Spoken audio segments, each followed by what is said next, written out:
Prabowo itu Amerika banget gitu. Jadi Prabowo akan pro Amerika gitu.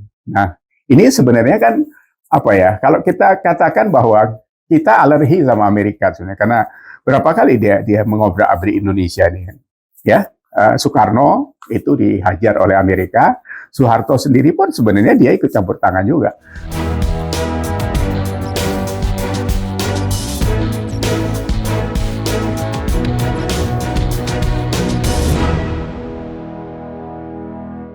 Selamat pagi, semangat Indonesia, ketemu lagi di Respon. Kali ini kita akan ngobrol tentang mulai mengerucutnya kontestasi yang nanti pada akhirnya akan head on di Capres 2024 ini. Siapa yang akan head on? Kalau menurut amatan kita, ya kemungkinan saja yang beradu kepala nanti antara Pak Ganjar Pranowo dengan Pak Prabowo Subianto. Gitu. Karena dua capres ini yang punya latar belakang cukup memadai untuk kita analisa. Gitu. Kalau BAB, Bapak Anies Baswedan, kita tidak masukkan dulu karena memang tidak ada rekam jejak yang perlu dianalisa dan disepadankan dengan dua capres ini. Gitu. Kenapa? Karena memang kalau kita bicara Pak Ganjar, dia punya latar belakang kehidupan dari sejak kecil, pendidikan, lingkungan, siapa orang tuanya, dan bagaimana dia sampai di saat ini masuk kepada kontestasi capres yang dideklarasikan oleh PDIP. Sementara Pak Prabowo juga punya catatan, dia anak siapa, berjalan pendidikannya seperti apa, lahir di mana, dan seterusnya. Nah, kenapa ini kita perlu tahu? Karena memang seperti yang kita sampaikan sebelum-sebelumnya bahwa kita ini akan memilih presiden, gitu. Apalagi yang dipilih untuk meneruskan kinerja luar biasanya Pak Jokowi, gitu. Jadi beda kalau kita milih pekerjaan yang pernah dikerjakan oleh Anies Baswedan, gampang urusannya gitu. Tapi ini kinerja Jokowi Widodo, presiden luar biasa yang kita masih rasakan sampai hari ini. Kemarin baru saja dari suku Asmat di Papua beliau gitu. Nah, ini kenapa terus kita garis bawahi? Karena apa? Penerusnya ini kerjanya nggak gampang gitu. Jadi Pak Ganjar ini meneruskan menjaga program-program yang sudah dijalankan, dan nanti kalau ada disrupsi baru, lentingan-lentingan baru, loncatan-loncatan baru yang lebih dari apa yang sudah dikerjakan, itu alhamdulillah gitu. Jadi sebelum ke sana coba kita lihat sosok dua orang ini. Saya sengaja mengangkat ini karena memang ini menarik gitu ya. Kita mulai dari Pak Ganjar Pranowo dulu. Jadi beliau ini kan anak seorang polisi, lebih tepatnya Brimob. Nama ayahandanya adalah Parmuji Pramudi Wiryo. Beliau adalah anak kelima kalau tidak salah, dididik dengan kesederhanaan yang boleh dikatakan memang sangat sederhana. Mungkin kalau gaji seorang polisi di zaman itu, ya kita bisa menghitung itu. Ini sama juga dengan Pak Jokowi yang lebih prihatin karena beliau dilahirkan di keluarga yang sangat sederhana. Ayahandanya adalah penjual kayu bakar dan ibu. Nah, kalau Pak Ganjar lebih beruntung karena ayahandanya sudah seorang Brimob gitu. Tapi tidak mewah-mewah amat gitu ya. Jadi sekolah pas-pasan, pindah ke sana kemari karena polisi kan gitu kan. Nah, yang lebih menarik adalah ayahanda Pak Ganjar ini kan pernah ditugasi oleh negara sebagai seorang polisi menumpas PRRI. Jadi pemerintah revolusioner Republik Indonesia ini adalah pemberontak. Nah, kebetulan ayahanda Pak Prabowo itu ada di pihak PRRI, ya. Jadi Pak Sumitro Joyo Hadikusumo ini adalah pentolan PRRI di antara 14 orang waktu itu. Jadi karena dia seorang pentolan di antara 14 pengurus, sudah pasti visi misi dari PRRI beliau pasti tahu. Gitu. Nah, catatan kita kenapa? Karena PRRI ini adalah salah satu pemberontak yang head on dengan pemerintah pusat waktu itu. Pusatnya adalah di Sumatera Tengah, kalau tidak salah itu Sumatera Barat, Riau, dan Jambi kalau sekarang ini. Nah, itulah ayahanda Pak Ganjar ditugasi memberantas itu gitu. Kalau apa? Kalau sekarang kebetulan Pak Ganjar itu akan head on dengan Prabowo Subianto. Ini kok kayak apa ya? Skenario drama politik yang diinisiasi oleh Tuhan gitu. Kenapa dulu papanya, ayahandanya itu seorang polisi Brimob, itu memberantas pemberontak. Sekarang anaknya ketemu dengan anak bekas pemberontak gitu. Ya kan, ini asik sebenarnya. Nilai dari apa yang pernah terjadi di tahun 58. Pak Ganjar waktu itu belum lahir karena beliau adalah kelahiran tahun 68. Jadi 10 tahun setelah papanya, ayahandanya bertugas, baru ada Ganjar Pranowo gitu. Tapi value-value yang terjadi di sana itu pasti mengasihkan. Karena negara ini pernah ada beberapa pemberontakan, memang Parto Suryo di Jawa Barat, terus Kahar Mujakar, Daud Breh, dan sebagainya. Terakhir adalah bukan pemberontakan, tapi kudeta terselubung di tahun 65 itu gitu. Nah, saya mau memperhatikannya apa ya? Jadi ada kemiripan atau ada gen di sana, ada DNA di sana. Kalau Pak Ganjar itu karena memang orang tuanya adalah sebagai pejuang di kepolisian atau di Brimob, jadi selalu ada statement yang keluar dari statementnya dia itu. Jangan ada toleransi terhadap radikalisme. Kita harus baik kepada orang.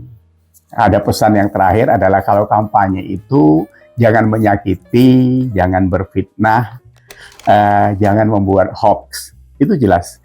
Itu apakah itu dari alam bawah sadar atau dari kesadarannya? Tapi apa? Pembentukan karakter kita itu kadang-kadang bisa keluar dari alam bawah sadar atau dari kesadaran kita karena memang sudah dibentuk gitu. Jadi apapun yang kita jalani itu menjadi satu bentuk kualitas kita sebagai manusia. Kadang-kadang dia keluar begitu saja karena memang 30% dari kita adalah tabiat, 70-nya dibentuk oleh lingkungan, tauladan, dan pendidikan. Nah, ini adalah hal-hal yang dibentuk oleh orang tua masing-masing. Kalau kita lihat Pak Prabowo Subianto, beliau lahir di karpet merah karena memang bapaknya adalah menteri, sekolahnya di Amerika, di Amerika atau di luar negeri. Jadi tidak merasakan hal-hal yang hidup susah di Indonesia dan sebagainya. Pulang kemari masuk menjadi ABRI di Akabri, menjadi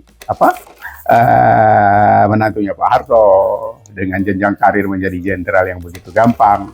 Walaupun sebenarnya menurut Pak Agung Gumelar atau Pak Hendro Priyono, anak ini sebenarnya tidak lolos menjadi jenderal karena ada catatan yang sangat mengkhawatirkan gitu. Tapi itu udah urusan lewat lah, urusan karena kita balik lagi sekarang terhadap head on kedua orang ini. Nah, kalimat-kalimat yang disampaikan atau hal-hal yang diceletukkan itu ada benang merahnya terhadap pendidikan mereka, lingkungan mereka, atau siapa yang dicontohnya gitu. Nah, Pak Prabowo itu kan yang menarik apa? Dalam dua video, potongan video yang kita tonton sekarang ini beredar luas, video lama sebenarnya ini adalah waktu 2019 berkampanye itu kan ada statement penyesalan tentang kenapa dulu tidak kudeta gitu. Ini kaitannya dengan tahun 98 yang dikatakan dia mengerahkan pasukan ke Jakarta itu. Udah pasti itu gitu. Jadi dua kali di video yang beredar sekarang ini banyak sekali beredar karena begitu Pak Prabowo nyapres lagi, video-video lama itu diunggah lagi. Nah, berikutnya ada statement Hashim juga di video yang terbaru. Saya juga menyimpannya karena baru dikirim kawan. Jadi dia ngomong di Washington DC kepada orang-orang tidak tahu siapa yang hadir waktu itu. Yang mengatakan adalah Prabowo itu Amerika banget gitu. Jadi Prabowo akan pro Amerika gitu. Nah, ini sebenarnya kan kalau kita katakan bahwa kita alergi sama Amerika sebenarnya karena berapa kali dia mengobrak-abrik Indonesia nih, ya. Soekarno itu dihajar oleh Amerika, Soeharto sendiri pun sebenarnya dia ikut campur tangan juga. Nah, kalau kemarin pernah berkunjung duta besarnya ke kantor PKS atau pernah melihat Munarman ya, itu juga bisa mengkhawatirkan kita karena apa? Ada kaitannya dengan rencana-rencana dan kebiasaan mereka. Nah, kalau ini ada statement seperti ini kan kita mengerikan juga. Masa nanti ada presiden yang akan datang masih bicara Amerika juga. Gitu ya. Ini zaman sudah berubah. Amerika seharusnya sudah masa lalu karena sebentar lagi dia juga di masa lalu kan oleh China gitu kalau tidak. Kalau kita lihat tren yang sekarang terjadi dari geopolitik dan perkembangan ekonomi, teknologi dan sebagainya. Jadi Amerika itu nantinya bukan apa-apa lagi gitu. Nah, kalau itu ditarik-tarik kemari lagi itu membahayakan kita karena dia meninggalkan jejak yang tidak baik terhadap Indonesia ini ya. G30 SPKI itu hampir 2 juta masyarakat kita mati dibunuh oleh oleh masyarakat Indonesia sendiri itu juga. Kita usah tahu siapa yang bermain di situ gitu ya. Nah, Pilpres ini kalau ini nanti head on berdua, catatan ini harus terus kita remind. Jadi kenapa? Karena nanti ada dana 76,6 triliun untuk melaksanakan Pilpres dan pemilu ini. Jangan sampai nanti kita dapat orang yang tidak baik gitu. Ya, kalau Nelson Mandela mengatakan bahwa orang jahat itu tidak bisa mengurusi negara, ya. Dia hanya mengambil kekuasaan untuk memperkaya dirinya. Itu sama pas seperti apa yang kita lihat selama ini. Jadi kita pernah dijahati oleh orang selama 32 tahun, mungkin plus 10 tahun ya, kalau kita amati polanya sama itu. Jadi ini kita harus hati-hati sekali.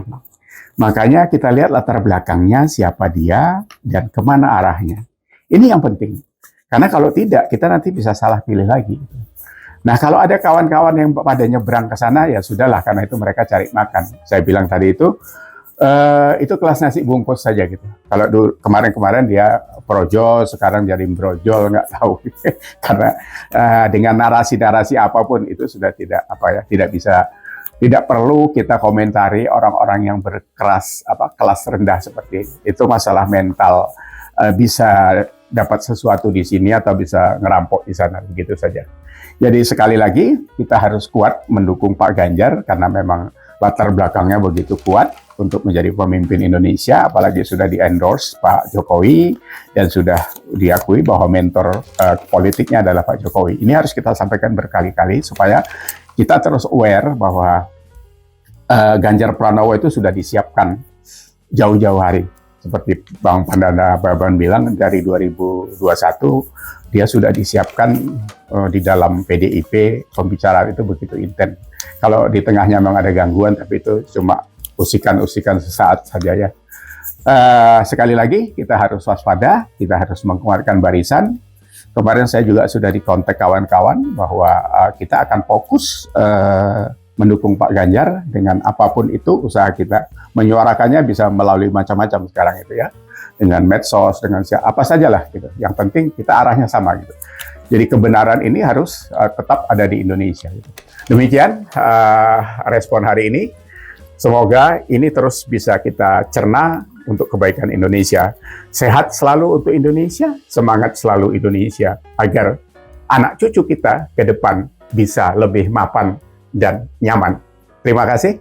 Sekali lagi terima kasih. Sampai ketemu lagi. See you.